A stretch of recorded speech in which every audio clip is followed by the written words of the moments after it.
Hello from New York. I'm Chris Hayes here with Heather Hurlburt of the National Security Network, Tarek Masoud, Associate Professor of Public Policy at Harvard's John F. Kennedy School of Government, Hussein Ibish from the American Task Force on Palestine, and Reza Aslan from the Council on Foreign Relations. We're talking about the remarkable events in Egypt, which continues to be one of the most interesting places on the globe politically, because it is this intense post-revolutionary environment. And I want to read, it was one of the most eventful weeks, I think, in Egypt since the revolution, I think it's fair to say this week, and in the region since the revolution because of it.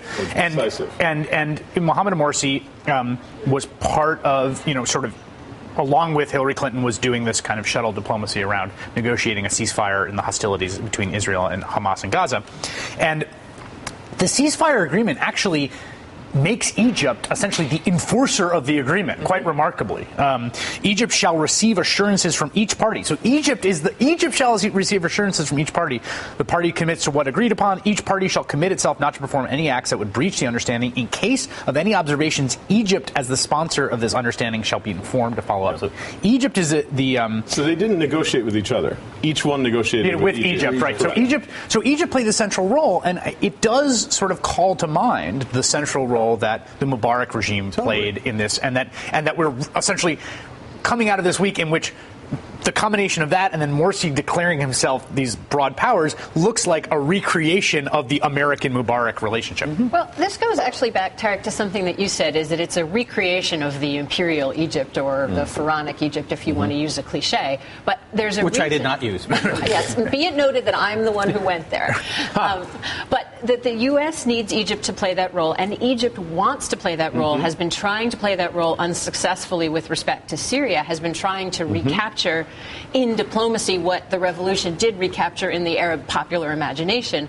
So this is a place where U.S. interests, Morsi's interests, and ironically Israeli interests, because in fact you have some on the Israeli right who say, great, let's make Gaza Egypt's problem forever. Right. So there's a funny way that everybody's power dynamic goes in the same way. That's very interesting. To recreate this sort of stable relationship. But of course, the big dissenters from that are the people in the streets of Tahrir and the population of Egypt, which have just have toppled the government that was playing that exact same role. This goes back to your Putin question and what I thought of when Hussein was talking before, that the point is here, Morsi's Putin, he's not Stalin. Right. So this isn't Mubarak. We're not going back to Mubarak, but at the same time, we're not proceeding to sort of Switzerland-style or British-style constitutional democracy, and American policy is going to have to juggle both of those things. Let me do a quick thing about this. Number one is I thought it was inevitable, and Saturday before last, I predicted that Egypt would play this role because everybody would need Egypt to play this role, and Egypt would want to go back to playing the role that it always played, because Egypt has changed CEOs, and they have a CEO with a new ideology, but it has the same national interests, the same options, the same challenges. One of the crucial things is to be the mediator between Hamas and Israel, and not to get sucked back into Gaza, to be the guarantor of the arrangement, but not the custodian of Gaza. That's very important. Good luck. The other thing, though, about this decree that I want to mention, which is a sleight of hand, I think, that is being used to sugar the bitter pill for the Egyptians, is they're being assured this is all temporary. It's until there's a new constitution and a new elected parliament, and until. However, temporary is always permanent. Yes. Every single Arab state, including Mubarak's Egypt, but every Arab state that oppresses people uses temporary states of emergency. laws. Mubarak, of course, had emergency laws on the books. Israel uses old British emergency laws from 1945, and Hitler never suspended the Weimar Constitution. He never abrogated it. He suspended it for 4 years, beginning with the Reichstag fire, every 4 years until the Soviet army overran Berlin. So temporary is permanent. It means this is the way it is until you force me to lose any bit of it. Do you think that's right, Tarek? In all of the cases that Hussein is talking about, there was a marriage between the coercive apparatus and the dictator. In this case, there isn't that. Explain what you mean by what. In other words, you had the army ready to crack heads if people didn't like your temporary situation. And the army remains remarkable. I mean, we should all remember the context here, which is the security forces, their number one enemy for years essentially were Islamists, the Muslim Brotherhood. Morsi did time in prison. Everyone did time in prison. They were tortured. That's the security forces have an institutional memory of essentially finding, spying on, and imprisoning and beating the same people who are now running the state. He just appointed the top two generals in the army, right? Yes. They're beholden to him. Well, not really. I think the army, they owe him something. So we're confusing a couple of things. First of all, the army is different from the security apparatus. Yes, that's true. The animating ideology of the security apparatus is not anti-Islamism; it's serving the presidency, right. And we see them doing that right now. Right. Yeah. What I'm talking about is that we do not know that he has the army behind him. Yeah, that's right. So in other words, and remember, and it was why the army's defection from Mubarak, essentially. And why did they defect from Mubarak? Right. Because, the deal between the dictator and the army is, look, you let us do our thing, and we'll allow you to do your thing, as long as the situation doesn't get out of hand. Right. The situation got out of hand, the army came and said, okay, we're protecting the revolution. There is no reason something like that couldn't happen again. No, you're and also, as long as it that. doesn't jeopardize the funding coming from the United States that goes to the military. One of the many reasons why I think that we shouldn't exaggerate too much what this decree is going to do. I mean, we're already talking about the death of democracy in Egypt, is because of a conversation I had with a revolutionary very early on in this process. And, when I asked him, I said, look, are you afraid that, with the military still in charge, that we're just going to go right back to the same kind of dictatorial process that Egypt has had for 40 years? And she said to me, I'm not afraid of that because we know the way back to Tahrir Square. Right. We have to remember that it was only a year ago that Egypt was an oppressive dictatorship.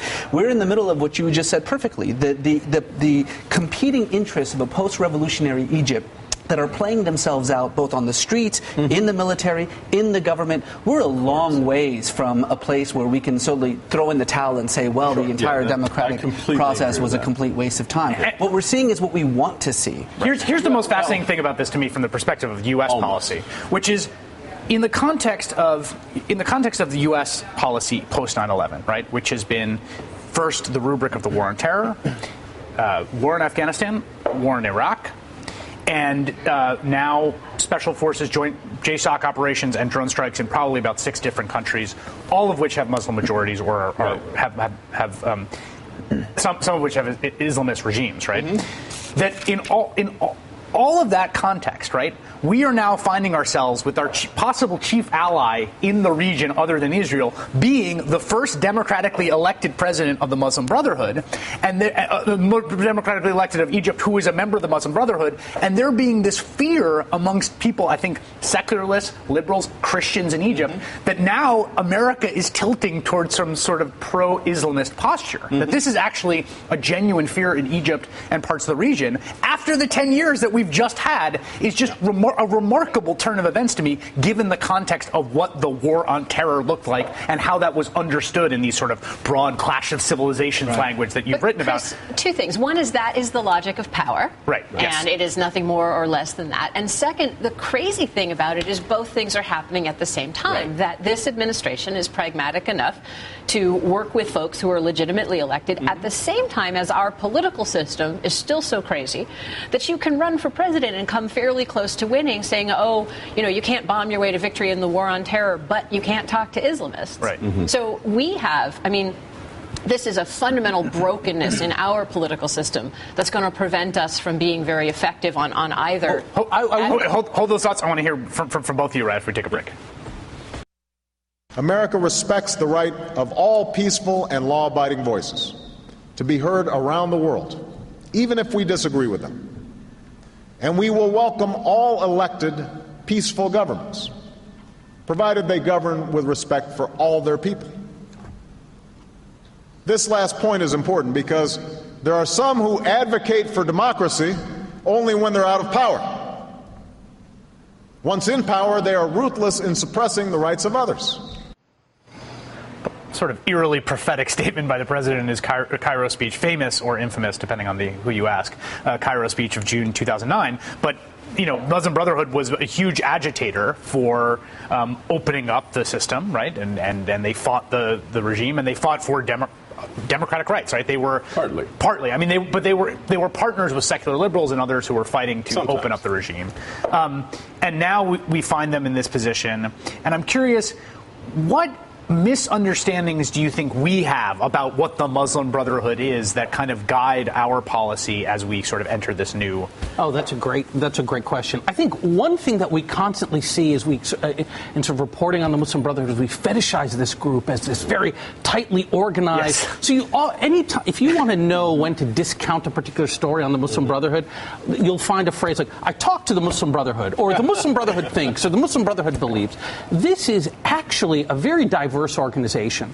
People often will point to the fact that on their English website they say one thing, on their Arabic website they say another, and they say that's double talk. No, that's because someone else, different types people, of people. Right, yes, right. Now, they are all clearly rallying behind the president in this time because he's one of their own. But to come back to a question you asked earlier, which was about, why is it that people in Egypt feel that the Muslim Brotherhood now is in bed with the Americans? How could they think this? It's as much about sort of what people think about America as it is about what people think there about the Muslim Brotherhood. And it's important to know every promise that the Brotherhood made after the revolution, they've actually broken. They've given some good reasons for it, but they said they weren't going to run for the presidency. They ran for the presidency. They said they were only going to run for a third of seats in Parliament. They ran for the whole thing.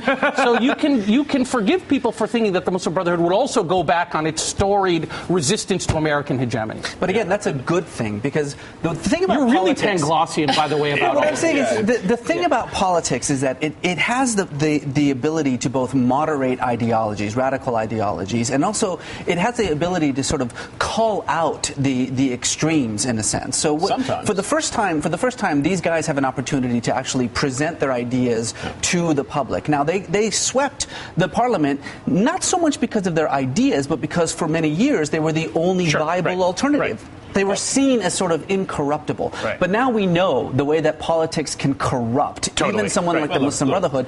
And people are starting to realize that what is governing Egypt is now different interests, not so much ideologies. That's true, except that also true is that politics can empower ideologues and authoritarians, bring them to power, and then they don't go away. They pull up the ladder after them. We've seen that a lot, and I think that while it's true the Muslim Brothers are diverse, and if you look at the guy who runs their Twitter feed, he's a very, very moderate compared to their supreme leader, and somewhere in between is Morsi. So there is a range, but they all have a minimum, a strict majoritarian view of what politics looks like. In other words, majority rule and what we would call the tyranny of the majority. They don't understand individual rights and rights of citizenships at all. They understand the right of majority to rule. That maybe. I want to thank Tariq Masood of Harvard's John F. Kennedy School of Government, who dissented from the last point, but we have to go. But I will have you back on to reply. Hussein Ibish of the American Task Force on Palestine, Reza Aslan from the Council on Foreign Relations. That was really a great, informative discussion. Thank you so much.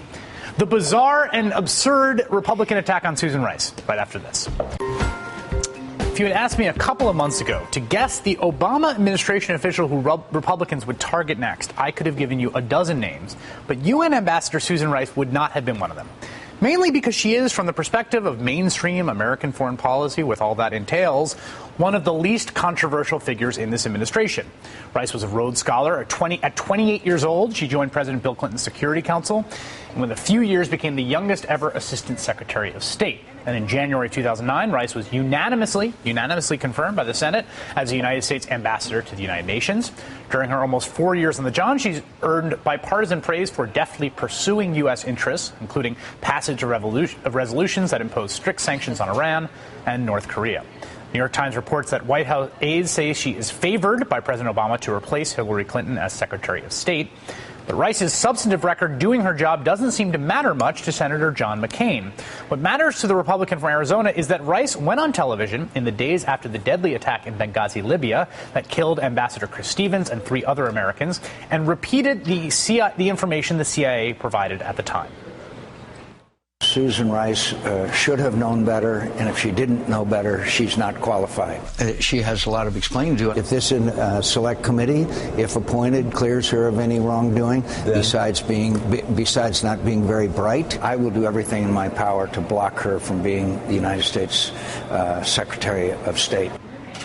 I suppose I understand that Republicans feel the administration hasn't paid a sufficiently high political price for the Benghazi attack, but it seems a stretch to suggest, as Senator McCain is doing, that Rice's performance on a few Sunday shows should disqualify her from another job in the administration. The president addressed this issue head-on during his first news conference after he was reelected. If Senator McCain and Senator Graham and others want to go after somebody, they should go after me. And I'm happy to have that discussion with them. But for them to go after the UN ambassador, who had nothing to do with Benghazi, and was simply making a presentation based on intelligence that she had received, and to besmirch her reputation, is outrageous. And the day before Thanksgiving, Susan Rice spoke up in defense of herself. When discussing the attacks against our facilities in Benghazi, I relied solely and squarely on the information provided to me by the intelligence community. I made clear that the information was preliminary and that our investigations would give us the definitive answers. But Republicans appear to show no sign of moving on, setting up what is likely to be a vicious confirmation battle. Back at the table with us now is Democratic Congressman Steve Cohen from Tennessee, along with my colleague at The Nation magazine, well, more properly my boss, Katrina vanden Heuvel, Eli Lake, senior national security reporter for Newsweek and The Daily Beast, and Heather Hurlburt is still here. All right, Eli, you have done a lot of reporting on Benghazi, on the intelligence. Can you? I am genuinely. I'm not trying to concern troll here. I'm being honest. I don't quite get the Susan Rice focus.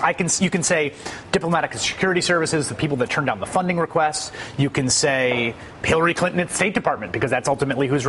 I mean, there are people that I can understand the anger or outrage or being directed at. But of all those people, Susan Rice doesn't make very much sense to me as a target. So I want you to explain that to me. Well, we now know, because of the closed hearings from David Petraeus, that the intelligence first said it was a terrorist attack. We know that the original classified talking points, not talking points, but classified information that went to the presidential daily briefing said this was a terrorist attack with groups connected to al-Qaeda. Right. And then the unclassified talking points gave a very different impression, if not contradicting that made it seem like it was a natural outgrowth of some sort of protest. The person who delivered those talking points was Susan Rice. She said something that I think Republicans believe she must have known wasn't true. Because she said something that she must have known that wasn't true, she should pay a political price. But why? Well, I don't understand that. I don't follow that logic for two reasons. Okay. One, why would she know that it wasn't true? First of all, and second of all, because the classified information at the time contradicted it. Right, but the point is that intelligence contradicts itself all the time. In fact, you have numerous channels of intelligence that sometimes are in tension, sometimes can seem mutually exclusive, or can both be true, right? It can be both a terrorist attack and there can be people there because of the movie, which seemed like possibly what ultimately was the case. And so if you are given one set of talking points that are classified and then a later iteration that are unclassified, I don't see why. Do you go back to the CIA and say you guys are contradicting yourself, or you say you guys have made this judgment?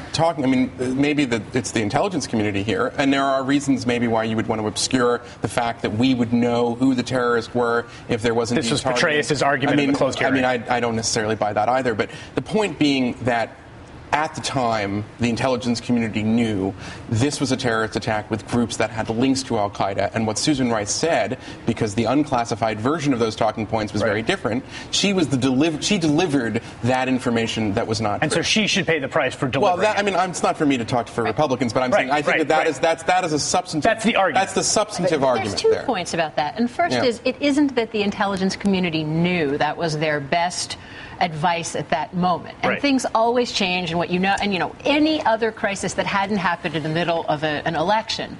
And I think this is really the key thing, Chris, an election in which the Republicans were trying very hard to grab any foothold they could to take away the president's advantage on national security.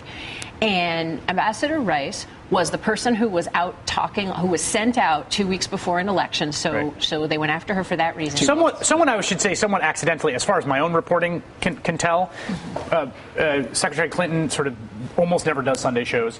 And it was the UN General Assembly that week, right? So everyone was going to focus on what was the UNGA, and so she was the person. It wasn't that it was like, oh, this is the we'll go to the Susan Rice playbook, and we'll have Susan Rice deliver. She sort of happened to be there at the time. Yeah. But the other point that I do think it's worth making here is it's not accidental that they didn't go after Secretary Clinton, even though, as you said, ultimately the State Department is her responsibility, and that they didn't go after David Petraeus, but they went after somebody who, in a certain sector of the public mind, is more immediately reminiscent of President Obama and doesn't have the kind of independent political following. If you want to make this point, you should make it explicitly. Yeah. So it's a lot easier to go. Okay, it's a lot easier to go after a young black woman than it is to go after somebody who's run for president and is the most popular politician in the United States or a 4-star general. But I do you think that's the case? Especially if you're from Arizona.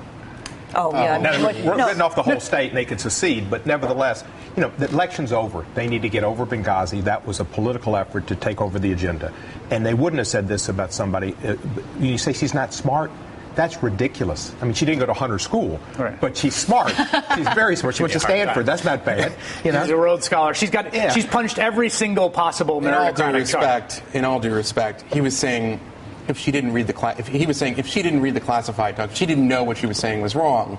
That was a rhetorical device. He said she wasn't very smart. But the larger point is one that Heather raised, which is that the Republicans, beginning with Romney and Ryan, have tried to attack President Obama's foreign policy, and Susan Rice became a proxy for this meme that the light footprint, weakness, the apology tour, which is fantastical when you think of President Obama's Let me argue against that, policy. Because there's two arguments on the table. One argument is that Rice is being targeted because she's her race. Easy.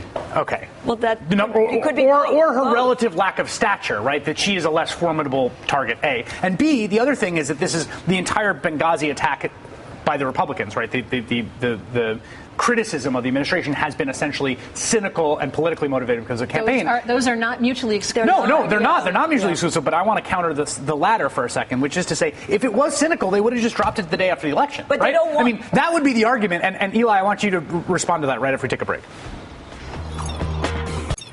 We're talking about the Republican criticism of Susan Rice in the wake of an appearance on several Sunday shows relaying information the CIA had provided her about the attacks in Benghazi and how disingenuous or motivated those are. And Eli, you think there's a substantive core to them. And I made the point that if they were genuinely disingenuous is a weird phrase, they would have been dropped right after the election. There's something else you wanted to say. I think in some ways the talking points are less important than if you want to know the original sin of Benghazi, it was trusting something called the February 17 Martyrs Brigade with the security of a CIA base / diplomatic consulate of sorts. And that mistake is because there was regime change in Libya, facilitated by NATO and U.S. Air Force, and there was no reconstruction and no footprints on the ground. And now there are good reasons for maybe not having a military force post-revolution in Libya because you don't have a government that will ask for them. Right. And there are very strong arguments for that. But one of the downsides of it, if you will, is that you entrust militias and those who don't have U.S. interest with security of U.S. facilities. One more diplomatic security problem. No, but one thing that's lost there. is that it was Ambassador Christopher Stevens who was in charge of asking what kind of security he needed. And one thing that's lost in so much of this is that we haven't asked what risks should our diplomats take. Right. Lost in this are so many substantive conversations that need to be had because it's like the demonization of Susan Rice and the defense of her is overwhelming. 2 points on Eli's. Just the Diplomatic Security Services, DSS, which is not very large and actually is not particularly well funded and doesn't have that many people, right? A. B. The way that we squared this circle in the past is that we hired Blackwater, right? And that was what we did. That's what the State Department, everyone walking around Iraq had a huge vanguard of Blackwater folks. After the massacre in Nisour Square and all the problems entailed in Blackwater. They still hired Blackwater, by the way. Yes, no, they still did. And much to the chagrin of my colleague, Jeremy Scahill, did all this reporting on it. But in Libya, it was clear that was going to be untenable, right? That private security forces were almost certainly going to be untenable to the new post-revolutionary regime, and that's part of the... And by the way, there's a very strong argument. This is a democratically elected government in the Arab world that would probably be very pro-American. It makes sense to want to wait for that government to form and have a formal agreement with them. Right, before you say we're going to... You push the issue. I want to turn our attention to Susan Rice herself, because now everyone's... I mean, the context for this is the idea that she's going to be nominated to be Secretary of State, right? That's what everyone is expecting. The irony, of course, in this is that on the sort of interventionist, non-interventionist axis of foreign policy, Susan Rice is closer to John McCain than I think probably the center of the Democratic Party, or certainly the center of, the people that read The Nation, right? I mean, here is famed interventionist, the now late Christopher Hitchens, telling Chris Matthews in 2008 that he thinks the world of Susan Rice. Check it out. Susan Rice, who I think should have been nominated for Secretary of State, really do think should have been, has a long track record of arguing for political and humanitarian interventionism of the sort that many of us have advocated in Darfur, in Rwanda. Susan Rice, who would have made a very good appointment as Secretary of State, and you'd have known where she stood, a person who's always approached foreign policy as a matter of principle, who doesn't carry any baggage, who hasn't been a servant of special interests, is given a relatively unimportant job. It's a major job, of course. Remember, Hitch went for Obama in 2008 because of the promise of more war in Pakistan. Right. So, in that sense, it doesn't surprise me. And I have a memory of Susan Rice in the 1990s standing in southern Sudan saying there is slavery here, and doing so in such a way that almost guaranteed other preliminary efforts to try to reach out to the government in Khartoum would in some ways fail. So she does have I wouldn't equate McCain and Susan Rice. I mean, I think McCain's gotten a pass in these last many years. I think he's a trigger-happy hawk. Susan Rice represents this liberal interventionist wing, which I do think is very problematic and has been militarized in ways we saw in Libya. And I hope that in any confirmation hearing, whether it's Susan Rice or John Kerry or someone else, there will be questions raised about a new internationalism, one that is not a neoliberal or liberal interventionism, that isn't about bombs, bases, intervention, but about rebuilding America's relationship with the world and dealing with the major problems of our time, like climate crisis, nuclear proliferation, hunger, and how America can lead a global economic recovery. These are issues that liberal interventionism has not done a good job in dealing with, nor will it if we don't rethink our foreign policy. Katrina, the trouble with that, though, is that we actually don't have the money as a result of the choices of the people who would be voting to confirm or not confirm Ambassador Rice, that if you only have the money for the military solution because the Pentagon is well funded and your regional commander has much, much more ability to go out and act on behalf of the U.S. than your ambassador does. So, yes, I agree with your critique,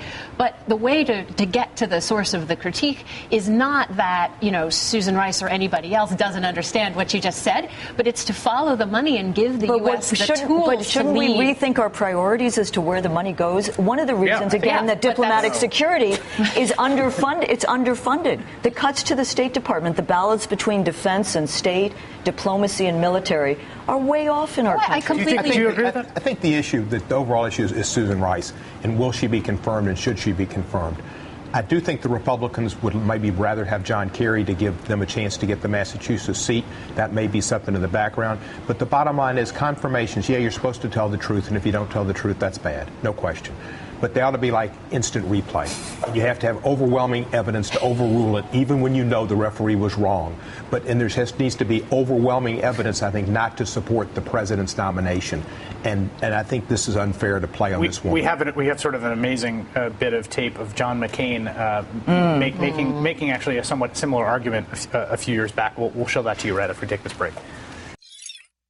I wonder why we're starting this new Congress with a protracted debate about a foregone conclusion. I can only conclude we're doing this for no other reason than because of lingering bitterness at the outcome of the elections. We need to move on. The people of the United States made their choice last November, and they expect their elected officials to govern accordingly. When President Clinton was reelected for his second term, I didn't share the policy views of some of the officials he nominated. But I do not recall going through protracted battles like this. We all have varying policy views, but the president, in my view, has a clear right to put into place the team that he believes will serve him best. That's John McCain in 2005, defending the nomination of Condoleezza Rice for Secretary of State. Condoleezza Rice, of course, at that point, who had been part of the national security team that had brought about the Iraq War, and on the argument about weapons of mass destruction being present. So a little bit of a different tune from him. Consistency being the hobgoblin of small. well, in all politics, we should say this is not. She's just following the talking points. Right. That's right. That's right. Well, I'm not trying to bar him from serving as senator. Yeah, exactly. Right. My part of my question, actually, Heather, as someone who worked in the State Department, is how much these appointments matter. I mean, it seems to me like American foreign policy is so overdetermined by this set of interests that it doesn't. I mean, there's differences between the two parties, but in the grand scheme of things, those have, I think, over time been crowded out or overwhelmed by the ways in which they agree in terms of pursuing American foreign policy interests. And then I wonder, given that context, whether this Secretary of State or that Secretary of State matters much for what state does. Well, Chris, it matters enormously at the margins, which means it matters enormously in a second term when any president is thinking legacy and is able or forced because of Congress to turn his attention abroad more. Your Secretary of State is going to determine for you, in many cases, which of the intractable problems we were talking about in the first part of the show you take on, and at the margins, how successful are you going to be? In the time. Does it matter though? That's my. This is a totally genuine question. Like the abilities of that person who has that role, does it matter how good they are at doing that thing in resolving these conflicts or projecting U.S. power or whatever it is? So second Clinton term, arguably, you wouldn't have had Kosovo and it wouldn't have ended as well as it did without Madeleine Albright. Second Bush term, arguably, you might have had a war in Iran without Condi Rice finally in a position in which she could be a little bit more of a moderate Republican. Those I just don't know about that. Two examples off the top of my head. Okay. But so, yeah, it does. Look, on the one hand, increasingly the president is his own Secretary of State, and we're seeing that as a bipartisan trend. Right. Also, I take issue a little bit with the idea, not so much that American foreign policy isn't overdetermined, but there's a hugely important difference in underlying worldview. Mm-hmm. At this, dawn of the 21st century. Are we fundamentally still trying to find new ways to be a unilateral hegemon, or are we fundamentally trying to find genuine ways to work multilaterally while preserving the unique things we like about being the United States of America? And that's a huge difference, and in that sense matters enormously who's out there putting that face on the relationship. Do you think that's does it matter who your producers are? Yes, it does matter who my producers are. Yes. I think it matters a great deal. I think that what the Secretary of State chooses to talk about, chooses to focus on, the people that she chooses to, or he chooses to appoint, matter a great deal in the details of policy. If you're asking a broader kind of almost a Noam Chomsky question, like, there are these interests and the U.S. is always going to... You found me out, Eli. But in that sense, I suppose not, because I think that there is, in some ways, you could argue from a radical critique, it's a narrow band. Right. But I think that the details matter a great deal, and I think, I think it's a way too narrow band, and I am not Noam Chomsky, but I do think that there are interests that are determining our foreign policy. And again, I come back to the fundamental issue, which is that we do need to be less militaristic in our approach to the world. We need to better engage. We need to cultivate regional power sources, international security institutions, and find a way to work with the world, particularly this country, as you know, in the next period, is going to be so limited financially.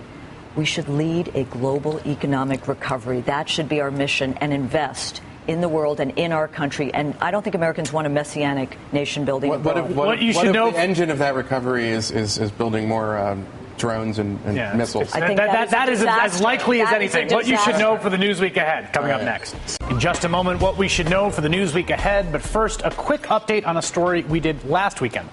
My criticism of New York Governor Andrew Cuomo for his lack of effort in helping Democrats attain a majority in the state Senate got quite a bit of attention.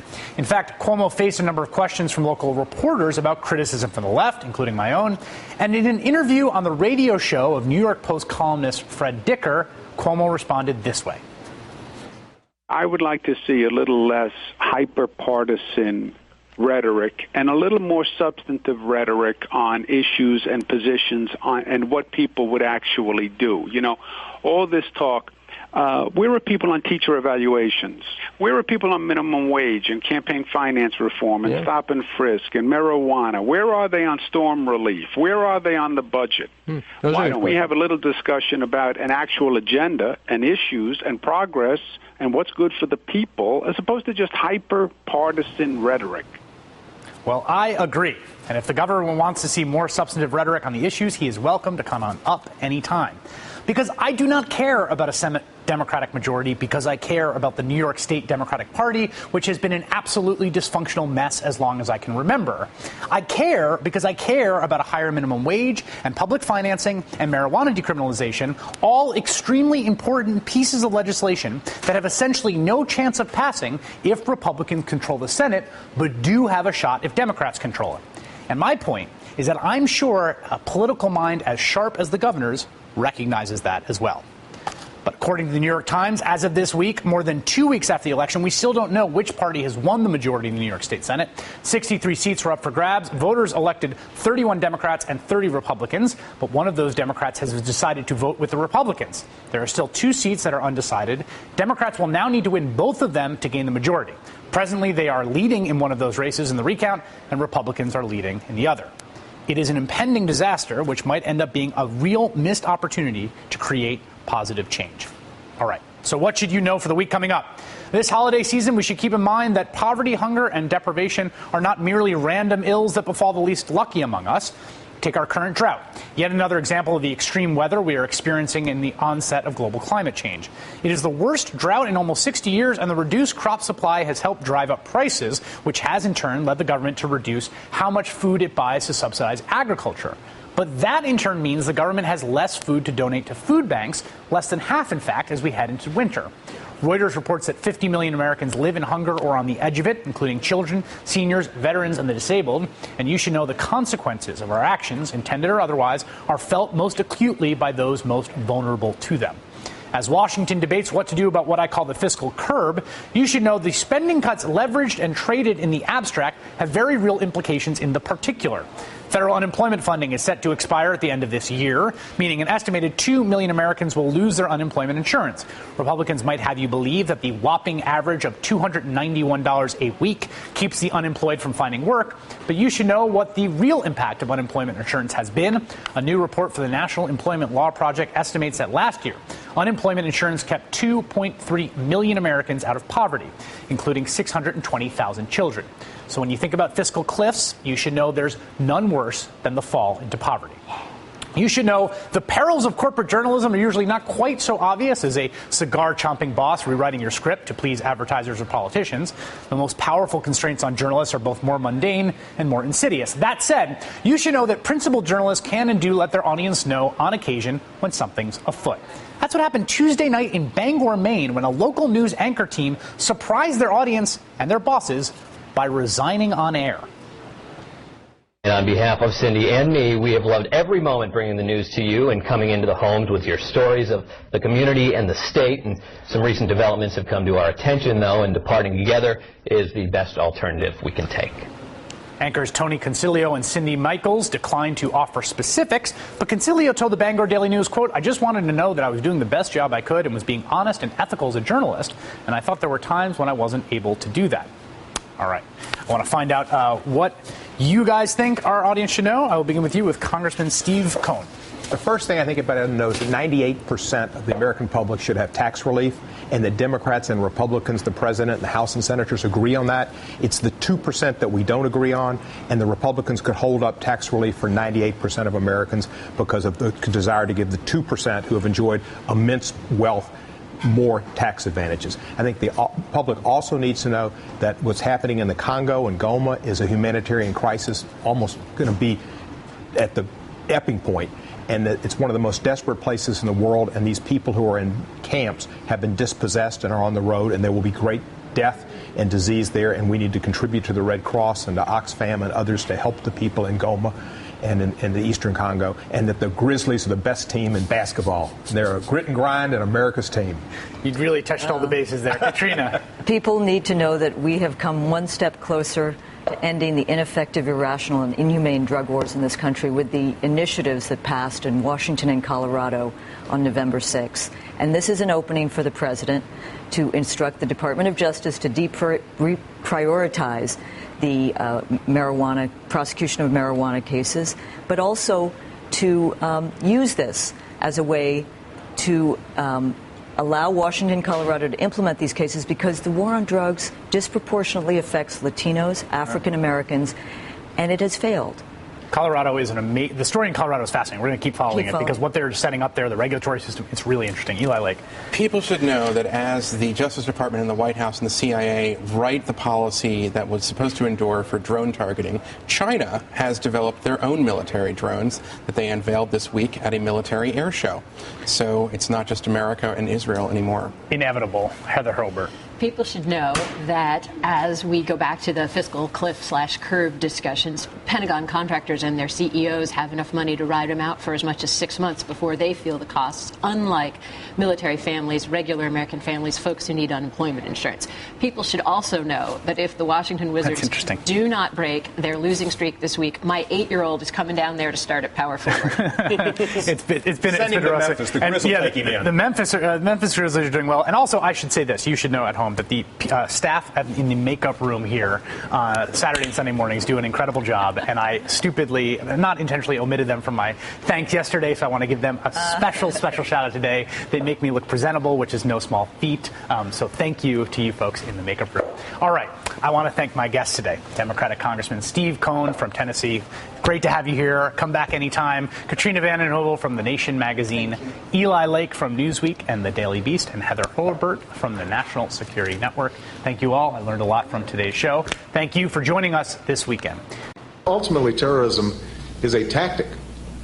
It's not, we're not fighting terrorists. We're fighting people who engage in terrorism, but have a whole host of rationales and excuses for why they do this, and to the extent that we can change the sense of opportunity in many of these countries, and we can change the manner in which we function in these countries in more positive, proactive ways, then we're not going to eliminate terrorism entirely, but we're at least going to be able to make more of a dent than if all we're resorting to is military firepower. Ultimately, terrorism is a tactic. It's not, we're not fighting terrorists, we're fighting people who engage in terrorism, but have a whole host of rationales and excuses for why they do this, and to the extent that we can change the sense of opportunity in many of these countries, and we can change the manner in which we function in these countries in more positive, proactive ways, then we're not going to eliminate terrorism entirely, but we're at least going to be able to make more of a dent than if all we're resorting to is military firepower.